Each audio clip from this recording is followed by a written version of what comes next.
you have a message for some of the children that visited yesterday who said they're appreciative of the honey bun cost being down right now? Well, listen, the president, when he was running and was elected, from my perspective, on a mandate from the American people, he ran on a lot of different messages and a lot of different promises. But for me, as I was sort of, running an outside organization and that certainly have supported him and known him for a long time, the two key issues I think he focused on that really resonated with Americans was first securing the border and second bringing down the cost of food.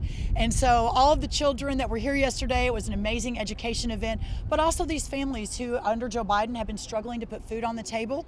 I think we'll see those costs to continue to come down. Of course, I have been very focused on egg prices in the last month especially, and we've seen those come down too. Listen, the market is a tricky thing. We'll see what the numbers look like. We've got another big report coming out, I think on Monday, then the next big report comes out the following Friday, and we'll continue to watch that. But this president is in it for the long term, and that's the blessing, frankly, of working for him, is that, a lot of times in politics, it's like short term. We're going to make this decision to keep these people happy.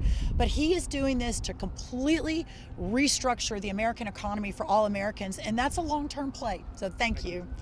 Secretary Rollins, you mentioned that the U.S. will start importing some eggs from South Korea and another undisclosed country. How many eggs are we talking, and can you name the other country other than South Korea? Right now, we've got Turkey and South Korea importing eggs. Just yesterday, I talked to a couple of other countries that will soon begin importing. We haven't signed that deal yet, so I don't want to say who it is. We are talking in the hundreds of millions of eggs for the short term, so not insignificant, but significant enough to help continue to bring the prices down for right now.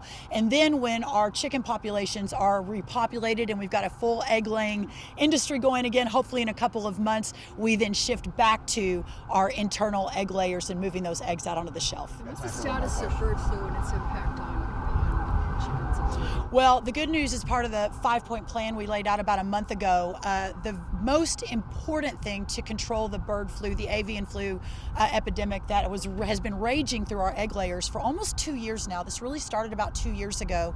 Is that the most proven way to solve for that is through biosecurity measures, and what that means is locking down your barns. The number one prong on our plan was to invest a significant amount of money to do audits across the country, to have USDA help these egg-laying companies to secure their barns. And since we began doing that most recently, we've seen a significant decline in the bird flu.